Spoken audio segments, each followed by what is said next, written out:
إن الحمد لله نحمده ونستعينه من يهده الله فلا مضل له ومن يضلل فلا هادي له وأشهد أن لا إله إلا الله وحده لا شريك له وأن محمدا عبده ورسوله أما بعد يا أيها الناس اتقوا ربكم الذي خلقكم من نفس واحدة وخلق منها زوجها وبث منهما رجالا كثيرا ونساء واتقوا الله الذي تساءلون به والأرحام إن الله كان عليكم رقيبا. கணிதத்துடைய எல்லாம் உள்ள இறைவனின் அடியார்களே, கண்ணியமும் சிறப்புகளும் நிறைந்த ஜும்மாவுடைய இந்த நல்ல நாளிலே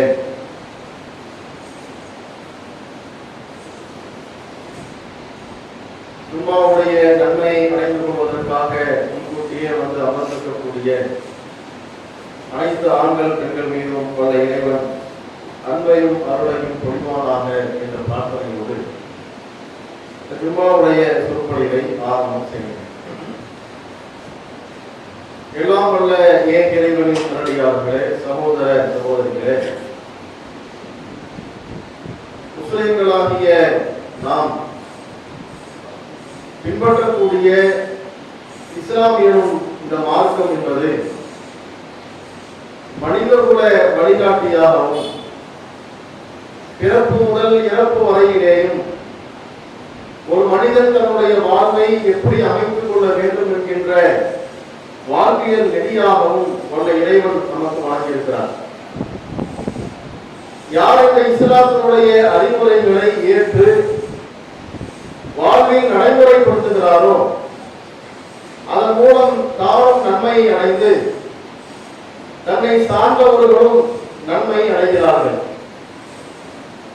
யார் இஸ்லாத்தினுடைய அறிவுரைகளை புறக்கணித்து நடக்கிறாரோ அவர் பல்வேறு பிரச்சனைகளை எதிர்கொண்டு தன்னை சார்ந்தவர்களையும் பிரச்சனைகளுக்கு உள்ளாக்கக்கூடிய ஒரு நிலையை அடைகிறார். அப்படிப்பட்ட இந்த இஸ்லாத்தினுடைய போதனைகளில் எண்ணற்ற ஏராளமான அறிவுரைகளை மனித சமுதாயத்திற்கு இறைவன் வழங்கியிருக்கிறார்.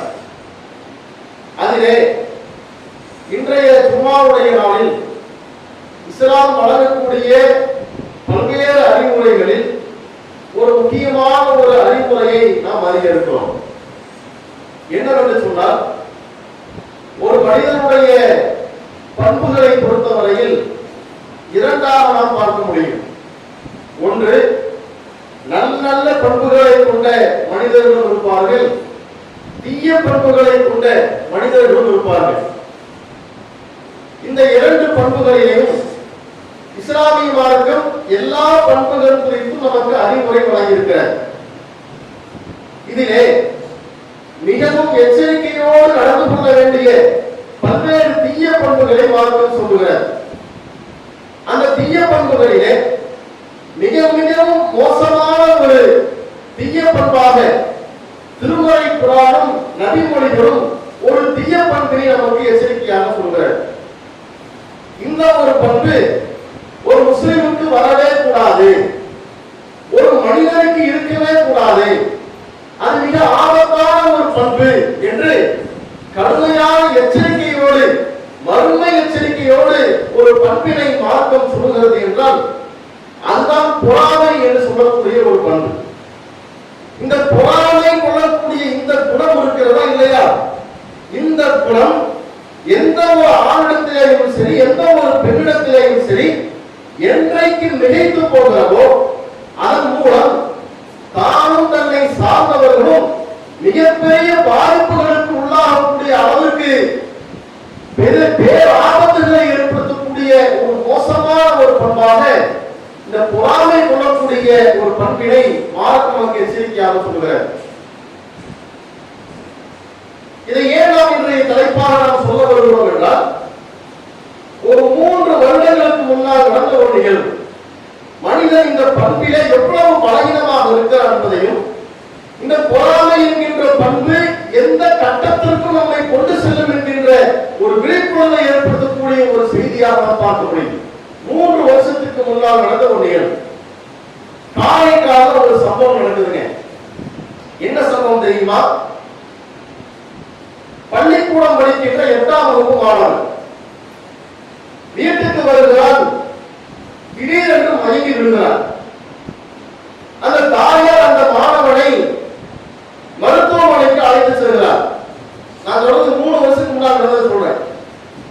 மருத்துவமனைக்கு அழைத்து சென்று அந்த மாணவனுடைய மயக்கத்திற்கான காரணம் என்ன என்பதை ஆய்வு செய்து மருத்துவர்கள் சொல்கிறார்கள், உங்கள் மகனுக்கு ஒரு பானம் கொடுக்கப்பட்டிருக்கிறது, குளிர்பானம். அந்த குளிர்பானத்தில் விஷம் கொடுக்கப்பட்டிருக்கிறது. விஷம் கலந்த ஒரு குளிர்பானத்தை உங்கள் மகன் குடித்திருக்கிறார். எனவே இவர் மயக்கப்பட்டிருக்கிறார். அப்போ நீங்க தான் கொடுத்தீங்களா கேட்கிறார். தாயார் சொல்றாங்க, இல்ல, நான் எந்த விதமான குளிர்பானத்தையும் என் மகனுக்கு நான் கொடுக்கல. மகன் சொல்றான், எனக்கு பள்ளிக்கூடத்தில் கொடுத்தாங்க. ஸ்கூல் விட்டு வரதுக்கு முன்னால எனக்கு பள்ளிக்கூடத்தில் ஒரு பாடம் கொடுக்கப்பட்டது. விசாரிக்கிறார். பள்ளிக்கூடத்தில் காவல்துறை சென்று விசாரிக்கிறார். விசாரித்தால் இந்த மாணவனுடைய தாயார் கொடுக்க சொன்னதாக அங்கு உள்ள வாட்ச்மேன் என்ன செய்யறாரு, கொண்டு வந்து அந்த பானத்தை கொடுத்துருக்கிறார். உம்மா கொடுக்க சொன்னாங்கன்னு சொல்லி பள்ளியினுடைய வாட்ச்மேன் அந்த பானத்தை கொண்டு வந்து கொடுத்திருக்கிறார். அந்த மாணவன் குடித்திருக்கிறார். விசாரித்து பார்த்தால், நான் வாட்ச்மேனுக்கு எந்த விதமான பானத்தையும் கொடுக்கல, என் மகனுக்கு எதையுமே நான் கொடுத்து அனுப்பவில்லை. என்னன்னு கேட்டீங்கன்னா, பள்ளிக்கூடத்தினுடைய ஆண்டு நிறைவு நிகழ்ச்சி நடக்குது. பள்ளிக்கூடத்தினுடைய ஃபெஸ்டிவல் நடக்கிறது. அப்ப அந்த நிகழ்ச்சியில தன்னுடைய மகன் பங்கெடுக்கிறார். பங்கெடுத்திருக்கின்ற மகனுக்கு தன் தாய் சார்பான ஒரு குளிர்பானம் வாட்ச்மேன் மூலமாக கொடுத்திருக்கப்பட்டிருக்கிறது. அதை அந்த மாணவன் குடித்ததாக அந்த மாணவன் சொல்றார். விசாரித்து பார்த்தால் அந்த மாணவனுடைய தாயார் அந்த மாணவனுக்கு என்ன செய்யவில்லை, குளிர்பானம் கொடுக்கவில்லை. இன்னொரு மாணவியினுடைய தாயார் தன்னுடைய மகன் என்று சொல்லி அந்த வாட்ச்மேன் கையில் எடுத்திருக்கிறாங்க, குளிர்பானத்தை கொடுத்து அனுப்பியிருக்கிறாங்க. அந்த அம்மாவுக்கு விசாரிச்சா தெரியுது, ஆமாம், நான் தான் அந்த குளிர்பானத்துல அந்த மாணவனுக்கு அவருடைய தாய் கொடுத்தார் என்று சொல்லி பொய் சொல்லி கொடுக்க செய்தேன். அந்த மகனும் குடித்தான். கொஞ்ச நேரத்திலேயே அந்த மாணவன் உயிரிழந்து போனான். கூப்பிட்டு அம்மா விசாரிக்கிறாங்க. பாருங்க, விசாரித்தால் அந்த பெண்மணி சொல்லக்கூடிய தகவலை பாருங்கள். பள்ளிக்கூடத்திலே ஆண்டு நிறைவு நிகழ்ச்சி நடக்கிறது. என்னுடைய மகனும் அந்த நிகழ்ச்சியிலே பங்கு பெறுகிறார். அந்த பெண்ணுடைய மகனும் அந்த நிகழ்ச்சியிலே பங்கு பெறுகிறார். என் மகளை விட அந்த மாணவன் நன்றாக படிக்கக்கூடியவராக இருந்தார். என் மகளை விட அந்த மாணவனுக்கு நிறைய திறமைகள் இருக்கிறது. அதை என்னுடைய மகளிடத்தில் வருத்தப்பட்டு சொன்னார். எனவே நடக்கவிருக்கின்ற போட்டியில் என் மகள் தான் முன்னேறி வர வேண்டும், என் மகள் தான் வெற்றி பெற வேண்டும், அந்த மாணவன் வெற்றி பெறக்கூடாது என்கின்ற ஒற்றை நோக்கத்திற்காக அடுத்த பெண் பெற்றெடுத்த ஒரு மகனுக்கு விஷம் கலந்து கொடுத்து தன்னுடைய மகளை வெற்றி பெற வைத்த ஒரு மோசமான ஒரு காரியம் நடந்து 3 ஆண்டுகள் ஆனது. நேற்றைய தினம் தீர்ப்பு கொடுத்திருக்கு நீதிமன்றம். அந்த பெண்ணுக்கு ஆயுள் தண்டனை. நேற்று நடந்த நிகழ்வு. அடுத்தவன் பிள்ளையாக இருந்தாலும் தன் பிள்ளையாக பார்க்க வேண்டிய ஒரு மரபு ஒரு தாய்க்கு வர வேண்டுமா இல்லையா? பொதுவாக இருக்குமா இல்லையா?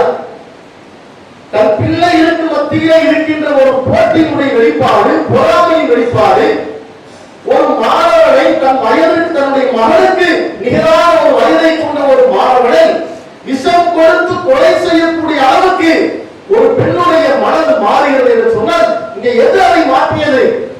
பொறாமைங்கிற ஒரு தீதான். இந்த பொறாமைங்கிற ஒரு தீ வந்துச்சு இல்லைங்க, யாராலையும் கண்ட்ரோல் பண்ண முடியாது. எந்த அளவுக்கும் செல்வார்கள், கொலை செய்யக்கூடிய அளவுக்கு செல்வார்கள் என்ற ஒரு விஷயத்தை இந்த நிகழ்வுக்கு சொல்லி காட்டுகிறதா இல்லையா? இஸ்லாமிய மார்க்கம் அதிகமாக இது குறித்து விவாதிக்கிறது. எப்பொழுது தெரியுமா? ஆதம் அலைஹிஸ்ஸலாமுடைய பிள்ளை இருந்த மார்க்கம் அறிவுரை சொல்கிறார். அல்லாஹ் திருமறை குர்ஆனில் 5வது அத்தியாயத்தில் 27, 28, 29, 30 ஆகிய வசனங்களிலே ஆதம் நபியினுடைய பிள்ளைகள் குறித்து அல்லாஹ் பேசுகிறார். ஆதம் நபிக்கு 2 ஆண் மக்கள். அந்த 2 ஆண் பிள்ளைகளும் அல்லாஹ்வுடைய தேவன் நேர்ச்சை செய்கிறார்கள். அந்த நேர்ச்சையிலே ஒரு மகனுடைய நேர்ச்சை அல்லாஹ்வால் ஏற்றுக்கொள்ளப்படுகிறது. இன்னொரு மகனுடைய நேர்ச்சை ஏற்றுக்கொள்ளப்படவில்லை. அல்லாஹ் குர்ஆன்ல சொல்றான் பாருங்க, வத்துல் அலைஹிம் நபஅபனி ஆதம பில் ஹக். ஆதமுடைய 2 பிள்ளைகள் குறித்த உண்மை செய்தியை நபியே உங்களுக்கு நாம் சொல்கிறோம். என்ன பண்ணாங்க தெரியுமா? அவங்க அல்லாஹ் ரசூலுல்லாஹ்வுக்கு செய்தியை சொல்றான். எப்ப?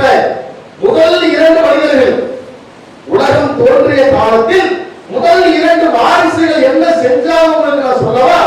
அன்று நடந்த உண்மை சம்பவத்தை நான் உங்களுக்கு சொல்கிறேன் என்று சொல்லி அல்லாஹ் சொல்கிறான். இது தர்ரமா குர்பானன். அந்த 2 பேருமே ஒரு நேர்ச்சை செய்தார்கள். பத்து குப்பில மின் அஹதிஹிமா வலம் யதகப்பல் மினல் ஆகிர். அதிலே ஒரு மகனுடைய நேர்ச்சை அல்லாஹ்வால் ஏற்றுக்கொள்ளப்பட்டது. இன்னொரு மகனுடைய நேர்ச்சை அல்லாஹ்வால் ஏற்றுக்கொள்ளப்படவில்லை. அப்பொழுது நேர்ச்சை ஏற்றுக்கொள்ளப்படாத தன் சகோதரன் தன்னுடைய சகோதரத்திலே சொன்னாராம், என் நேர்ச்சை ஏற்றுக்கொள்ளப்படாததற்கான காரணம் நீதான் என்று சொல்லிவிட்டு உன்னை நான் கண்டிப்பாக கொலை செய்கிறேன் என்று சொன்னார். இன்னொரு மகன் சொல்கிறார், நேர்ச்சை ஏற்றுக்கொள்ளப்பட்ட மகன் சொல்கிறார், சகோதரனே, யார் இறையச்சத்தோடு நேர்ச்சை செய்கிறாரோ அதைத்தான் அல்லாஹ் ஏற்றுக்கொள்வான். அந்த அடிப்படையில் அல்லாஹ் என்னுடைய நேர்ச்சை ஏற்றுக்கொண்டான். நான் உனக்காகவும் எனக்காகவும் அல்லாஹ்விடத்தில் பாவமன்னிப்பு தேடுகிறேன். நீ ஏதோ மிகப்பெரிய ஒரு தவறை செய்ய காத்திருக்கிறாய். அல்லாஹ் பிழைகளை பொறுப்பவன் நிதானமாக அறிவுரை சொல்கிறார். அதை மீறியும் தன் சகோதரனை கொலை செய்தார். உலகில் நடந்த முதல் கொலை.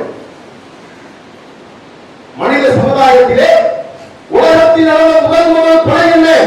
பொறாமை தீயினுடைய வெளிப்பாட்டில் நடந்த முதல் கொலை. என் நேர்ச்சை எப்படி மறுக்கப்பட முடியும்? உன் நேர்ச்சை எப்படி ஏற்றுக்கொள்ள முடியும்? உன் நேர்ச்சை ஏற்கப்பட்டு என் நேர்ச்சை மறுக்கப்பட்ட காரணத்தினால் நீ அல்லாஹ்விடத்திலே என்னை விட தரஜா கூடியவனாக எப்படி மாறலாம் என்று அந்த போட்டியின் காரணத்தினால், பொறாமையின் காரணத்தினால் தன் உடன் பிறந்த சகோதரனையே கொலை செய்த உலகில் நடந்த முதல் கொலை நமக்கு உணர்த்தக்கூடிய பாவம் என்ன? பொறாமை என்கின்ற தீ ஒருவரை கொலை கூட செய்யும்.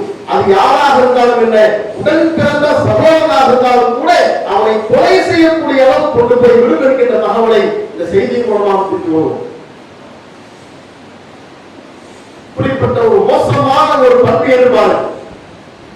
அல்லாஹ்விடத்தில் இது குறித்து நாம் பாதுகாவல் கடமைப்பட்டிருந்தோம். இன்றைக்கு இந்த பொறாமையினுடைய வெளிப்பாடு எதாவது போய் நிற்கிறது தெரியுமா? ஒட்டுமொத்த உலகத்தையும் ஆட்டி படைப்பது இந்த பொறாமை தான். ஒட்டுமொத்த உலகத்தையுமே இந்த பொறாமை ஆட்டி படைக்கிறது.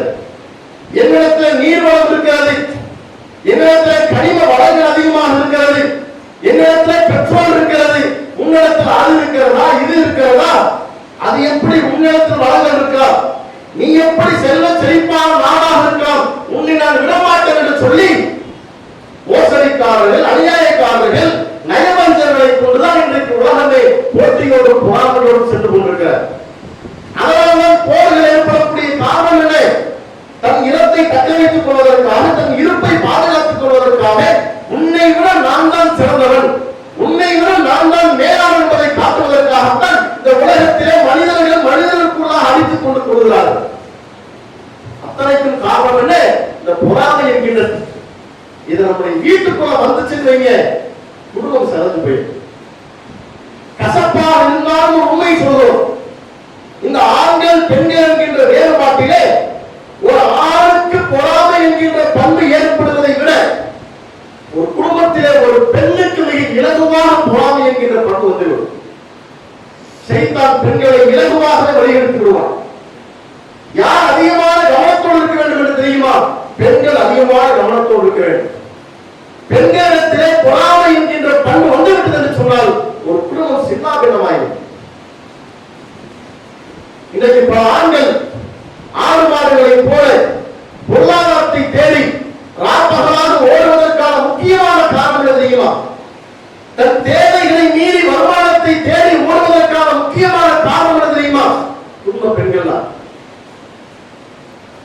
வருமானம் பத்தாது, இந்த வருமானம் போதாது, அவனை பாரு இவனை பாரு, அவன் டிவி வாங்கிட்டான், அவன் ஃப்ரிட்ஜ் வாங்கிட்டான், பக்கத்து வீட்டான பிள்ளை வாஷிங் மிஷின் புதுசா வாங்கியிருக்கு, பக்கத்து வீட்டுக்கார புது பைக் வாங்கிட்டான், அவன் கார் வாங்கிட்டான், அவங்க வீடு கட்டி குடிபோயிட்டாங்க. நம்ம இன்னும் அப்படியே இருக்கிறோம். கிளப்ப விழுந்த கல்லு மாதிரியே இருக்கிறோம். நீ எல்லாம் ஒரு மனுஷனா? நீ எல்லாம் ஒரு குடும்ப தலைவனா? ஓடு, பத்தாது இன்னும் ஓடு, இன்னும் வேகமாக ஓடு. 15,000 சம்பாதிக்கிறாயா, அது குடும்பத்துக்கு போதாது. 20,000 போதாது, 30,000 சம்பாதிக்கிறாயா போதாது, இன்னும் சம்பாதி, இன்னும் சம்பாதி என்று ஒரு குடும்ப தலைவனை மன அழுத்தம் கொடுப்பதற்காக முக்கியமான இடத்திலே ஒரு குடும்ப தலைவர் இருக்கிறார். குற்றச்சாட்டாக நாம் சொல்லவில்லை, குத்தி காட்டுவதற்காக சொல்லவில்லை. இந்த பண்பு நம்மிடத்தில் இருக்கும் என்று சொன்னால் அது ஆணாக இருந்தாலும் சரி, பெண்ணாக இருந்தாலும் சரி, நாம் தற்காத்துக் கொள்ள வேண்டும். ஒரு மனிதனுடைய ஓட்டத்துக்கு மீறிய ஒரு சுமையை இன்றைக்கு குடும்ப பெண்கள் கொடுக்கிறார். இயமையில் அதவாக இதவாக என்று சொல்லி ஒரு குடும்ப தலைவனை கடன் பக்கமே செல்லாதவனை கடனுக்கு தள்ளுகிறார்கள். கடனுக்கு தள்ளியது போடாமல் வட்டிக்கும் தள்ளுகிறார்கள். ஒரு மார்க்கம் அறிந்த ஒரு குடும்ப பெண் எப்படி இருக்க வேண்டும்? தன் கணவனை கடனை நோக்கி அகற்றக்கூடாது, தன் கணவனை வட்டியை நோக்கி அகற்றக்கூடாது. அதையும் மீறி ஒரு கணவன் கடனை நோக்கியோ வட்டியை நோக்கி நகர்த்தப்பட்டு மிகப்பெரிய அளவிலே பொருளாதார சிக்கலில் ஒரு குடும்ப தலைவர் மாட்டியிருப்பாங்க சொன்னால் அதற்கு முழுக்க முழுக்க பின்வாங்கியார் ஒரு குடும்ப பெண் தான். அதற்கான காரணம் என்ன?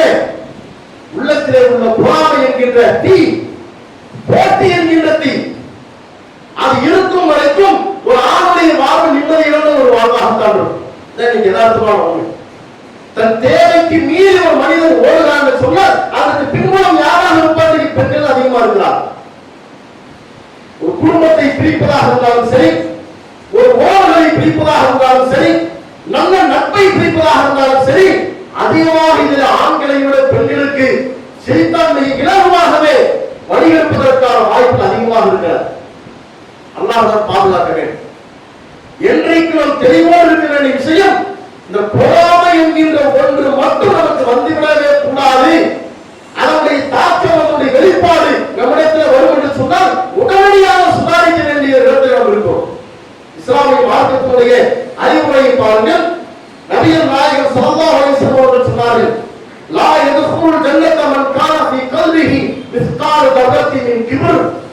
யாருடைய உள்ளத்திலே அணு அளவு தன் பெருமை இருக்கிறதோ, யாருடைய உள்ளத்தில் அணு அளவு போட்டி இருக்கிறதோ, பொறாமை இருக்கிறதோ, அவர் ஒரு நாளும் சொர்க்கத்தில் நுழைய மாட்டார்.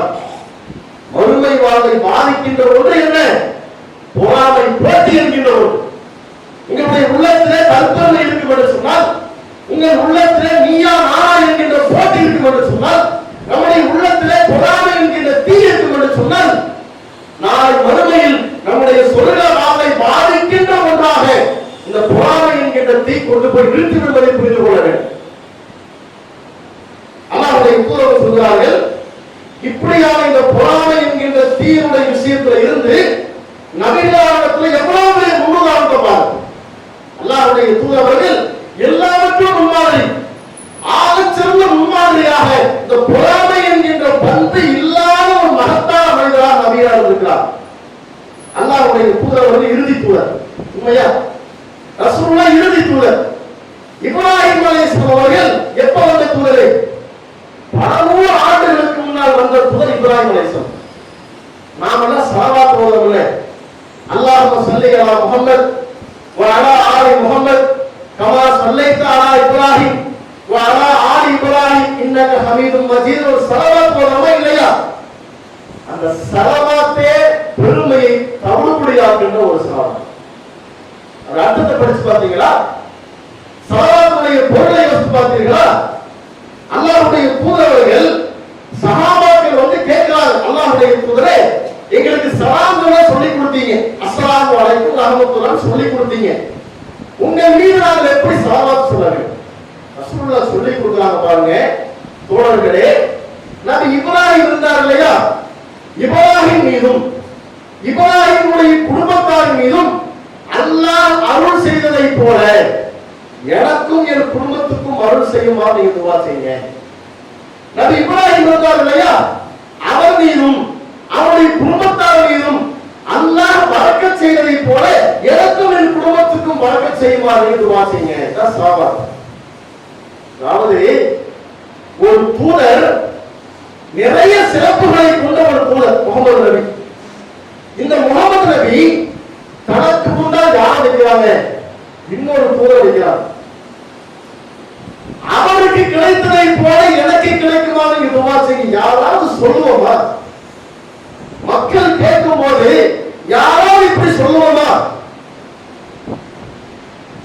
அரசியல் கட்சிகளை பாருங்க, முன்னாள் தலைவருக்கும் இன்னாள் தலைவருக்கும் என்ன போட்டி இருக்கிறது, முதன்மை தலைவருக்கும் துணை தலைவருக்கும் என்ன போட்டி இருக்கிறது. ஒரு தலைவருக்கு பின்னால் இன்னொரு கூட்டம், இன்னொரு தலைவருக்கு பின்னால் இன்னொரு கூட்டம், இவர் மூத்த கட்சி தலைவர், இவர் இப்பொழுது வந்த தலைவர் என்று சொல்லி எவ்வளவு போட்டி பொறாமைகள். ஒரு கட்சியினுடைய துவக்கத்திலிருந்து உழைத்த மூத்த கட்சியினுடைய தலைவரை கூட மதிக்க தெரியாத தலைவரை பார்க்கிறோம்.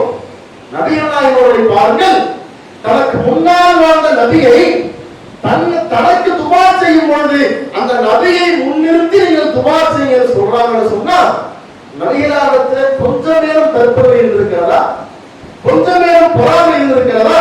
அப்படி இருந்தால் இப்படி ஒரு துவா ரசூலுல்லாஹ் சொல்லி கொடுத்திருப்பாங்களா? பாருங்க, அல்லாஹ் நாடியவர்கள் கண்ணியத்தை கொடுக்கிறோம். நம்ம நல்ல செய்தி கேட்கிறோம். பக்கத்து வீட்டுக்காக ஒரு இடத்தை வாங்கிப்பட்ட அல்ஹம்துலில்லாஹ் அல்லாஹ் நாடி இருக்கிறான். நீ துவா செய்யுமா, இறைவா எனக்கும் அந்த ஒரு பாக்கியத்தை போடு. பொறாமை கொள்ளக்கூடாது. ஒருத்தர் வீடு கட்டி முடிச்சிட்டார், அல்ஹம்துலில்லாஹ் வீடு கட்டிட்டார், தகவல் கொடுக்கிறார், பாய் விருந்து வச்சிருக்கிறவன் அல்ஹம்துலில்லாஹ் பரக்கத் செய்த அல்லாஹ் உங்களுக்கு எனக்காக நீங்க துவா செய்யுங்க. நல்ல பண்பு, இதுதான் நல்ல பண்பு. நீ சமுதாயத்தினுடைய பயத்தை பார்த்தீங்களா? ஒரு கட்டிடம் கட்டுகின்ற பொழுது அவன் எப்படி அவன் மூல நம்பிக்கை வந்திருக்கும் பாரு. முன்னால மாஷாலாம் போட்டுவாங்க, போர்ட்ஸ் போட்டுவாங்க. ஒரு பில்டிங் கட்டலாம், நீங்க ஒரு பில்டிங் கட்டும்போது என்ன சொல்லுவாரு? மாஷா அல்லாஹ் சொல்லி போர்டு போட்டுருவார். என்ன காரணம்? எவனாவது கண்ணு வச்ச போறான், ரோட்ல போறவனவே பார்த்து பொறாமப்பட்ட போறான், பொறாமப்பட்டு பில்டிங் இடிச்சு உழுத போறது ஒரு பயம். அப்படியே நடக்காது. அல்லாஹ் நாடிய தவிர எதுவும் இல்லை. நாம பார்ப்பதுனாலயோ பொறாமைப்படுவதனாலயோ ஒரு பில்டிங் வேலை முடிய போறது கிடையாது. அல்லாஹ் செல்வத்தை கொடுக்கிற வரைக்கும் ஒரு பில்டிங் கட்டுவேன். அல்லாஹ் உங்களுக்கு செல்வத்தை கொடுக்கறத முடிச்சுட்டா உங்களுடைய வேலை நின்று போயிடும். அங்கதான் இருக்குது எல்லாமே. நாம பார்த்து பொறாமைப்படுவதனால ஒண்ணு நடக்க போறது இல்லை. இருந்தாலும் கூட சமுதாயத்தின் பார்வை எப்படி இருக்கு பாருங்க. நம்மளை கண்டு பயப்படுறாங்க ஒவ்வொருத்தரும். உங்களுக்கு பின்னால் இருக்கிறாங்க கண்டு பயப்படுறாங்க. உங்களுக்கு முன்னால் இருக்கக்கூடிய நபரை பார்த்து நீங்க பயப்படுறீங்க. உங்களை சுற்றி உள்ள மக்களை பார்த்து நீங்க பயப்படுறீங்க. என்ன? பொறாமப்பட்டு எதையாவது செஞ்சு விட்டுற போறான், அதிக பாவம் இருக்குன்ற மாதிரி சொல்லிடுவான், அது சர்ச்சையான இடம்னு சொல்லிடுவான். எல்லாத்தையும் கிளப்பி விட்டு நம்முடைய கனவை நலவாக்காம போயிட போகுது. அதனால எதுவும் சொல்ல வேண்டாம். சிலவரை பார்க்கலாம், ஈடு கட்டக்கூடிய தகவலை சொல்ல மாட்டார். ஏன் சொல்லி ஏதாவது பஞ்சாயத்து கொடுத்துருப்பாங்க. இடம் வாங்கி இருக்கிறோமா, இடம் வாங்க வரைக்கும் யார்த்தையும் சொல்லக்கூடாது. இடம் வாங்கி முடிச்ச பின்ன சொன்னா போது ஏன் ஏதாவது பஞ்சாயத்து பண்ணி விட்டுருவாங்க. பொறாமை, மக்களுக்கு பொறாமை ஜாஸ்தி. எல்லாத்துக்கும் வரைக்கும் இருக்க இல்லையா? பாதுகாப்பு. இந்த பண்பு நாம் இன்னொருவருக்கு அழிவை ஏற்படுத்த வேண்டும் நாமளித்தோம் என்று சொன்னால் அடுத்தவன் நமக்கு அறிவித்த காத்திருக்கிறார். திரும்பி நமக்கு அது வரத்தான் செய்யும். இந்த பொறாமை என்கின்ற பண்பு மட்டும் நம்மிடத்தில் வரும் என்று சொன்னால் நிச்சயமாக ஒரு குடும்பம் சின்னாபின்னமாவதற்கும் சரி, ஒரு கட்டமைப்பு சின்னாபின்னமாவதற்கும் சரி, ஒரு அமைப்பே சின்னாபின்னமாவதற்கும் சரி, மிகப்பெரிய வலுவான கட்டமைப்புகள், மிகப்பெரிய அரசாங்கமாக இருந்தாலும் சரி, அனைத்தும் சின்னாபின்னமாவதற்கு தலையாய தீய பண்பாக இந்த பொறாமை என்கின்ற பண்புதான் இருக்கிறது. இருக்கும் என்று சொன்னால் எப்படிப்பட்ட நிர்வாகமாக இருந்தாலும், எப்படிப்பட்ட குடும்பமாக இருந்தாலும், ஒரு பொறாமை கொண்ட ஒரு ஆணோ, ஒரு பொறாமை கொண்ட ஒரு பெண்ணோ ஒரு குடும்பத்தில் இருந்தார் என்று சொன்னால் நிச்சயம் அந்த குடும்பத்தை இரண்டாக்கிடுவார். இப்படிப்பட்ட மோசமான ஒரு பண்பு பொறாமை என்கின்ற பண்பு. அதை காத்துக்கொள்ளக்கூடிய வழிமுறை என்ன? அல்லாஹ் திருமறை குர்ஆனிலே நபிகளார் மூலமாக நமக்கு துஆ செய்ய சொல்றார். நீங்க துஆ செய்யுங்க, பிரார்த்தனை செய்யுங்கள். எந்த மாதிரியான பிரார்த்தனை? அல்லாஹ் அல்லாஹ் திருமறையை சொல்லி காட்டுகிறார், ரப்பனா ஃபிர் லனா வ இஹ்வானினா அல்லதீன சபகுனா பில் ஈமான். இறைவா, எங்களிலே ஈமான் கொண்டவர்கள் நிறைய பேர் முன்னால் சென்றிருக்கிறார்கள், இப்போதும் ஈமான் கொண்ட மக்கள் நிறைய பேர் இருக்கிறார்கள். வலா தஜ்அல் ஃபீ குலூபினா கில்லல் லல்லதீன ஆமனூ. ஈமான் கொண்ட எங்களுக்குள்ளாக இறைவா நீ பொறாமை என்கின்ற ஒரு பண்பை ஏற்படுத்தி விடாதே, போட்டி என்கின்ற ஒரு பண்பை ஏற்படுத்தி விடாதே, எங்களுக்குள்ளாக இணக்கத்தை ஏற்படுத்தி என்று சொல்லி துஆ செய்ய சொல்லி அல்லாஹ் சொல்றார். நமக்கெல்லாம் தெரிந்த ஒரு சூரா, குல் அஊது பிரப்பில் ஃபலக் மின் ஷர்ரி மா ஹலக் வ மின் ஷர்ரி காசிகின் இதா வகப் வ மின் ஷர்ரி நஃபாதாத்தி ஃபில் உகத் வ மின் ஷர்ரி ஹாசிதின் இதா ஹஸத். அல்லாஹ் துஆ செய்ய சொல்றார், இறைவா பொறாமை கொள்ளக்கூடியவனுடைய பொறாமையுடைய பாதிப்பை விட்டும் எனக்கு நீ பாதுகாப்பு கொடு. துஆ செய்ய சொல்றாங்க. அதனால நம்மிடத்திலே பொறாமை என்கிற பண்பு வரக்கூடாது. அப்படி எட்டி பார்க்க என்று சொன்னால் அல்ஹம்துலில்லாஹ் என்று சொல்லி அல்லாஹ்வுக்கு எல்லா புகழும் என்று சொல்லி அல்லாஹ்வுடைய நாட்டத்தில் தான் அனைத்தும் நடக்கிறது என்கின்ற விதி நம்பிக்கையோடு நம்முடைய மனதை நாம் சமாதானப்படுத்திக் கொள்ள வேண்டும். அதே நேரத்தில் அடுத்தவருடைய பொறாமையின் காரணத்தினால் நமக்கு எந்த பாதிப்பும் வந்துவிடக் கூடாது என்பதற்காக நாம் அல்லாஹ்விடத்திலே சைத்தானை விட்டு பாதுகாப்பு தேவையான இடத்தில் இருக்கிறோம். இப்படிப்பட்ட இஸ்லாம் சொல்லக்கூடிய அறிவுரைகளை ஏற்றுக்கொண்டவர்களாக பொறாமை என்கின்ற நச்சு பண்பு, பொறாமை என்கின்ற தீ ஒரு குடும்பத்தில் வந்துவிடக் கூடாது, எந்த ஒரு நட்பில் வந்துவிடக் கூடாது, எந்த ஒரு கட்டமைப்பில் வந்துவிடக் கூடாது. அப்படி வரும் என்று சொன்னால் அது சிதைந்து சின்னாபின்னமாவதற்கு அந்த ஒரு கெட்ட பண்பே போதுமான என்பதை புரிந்து கொண்டு அல்லாஹ் குர்ஆனில் இந்த சமுதாயத்தையும் இந்த சமுதாய தலைவர்களையும் அனைத்து விதமான கட்டமைப்புகளை கொண்டவர்களுக்கும் பொறாமை என்கின்ற பண்பை விட்டு மகற்றி சைத்தானுடைய தீடுகளிலிருந்து சைத்தானுடைய ஊசலாட்டத்திலிருந்து இந்த பொறாமை என்கின்ற தீயிலிருந்து அனைத்து மக்களையும் பாதுகாப்பானாக வாசித்த அருமனா அல்ஹம்துலில்லாஹ்.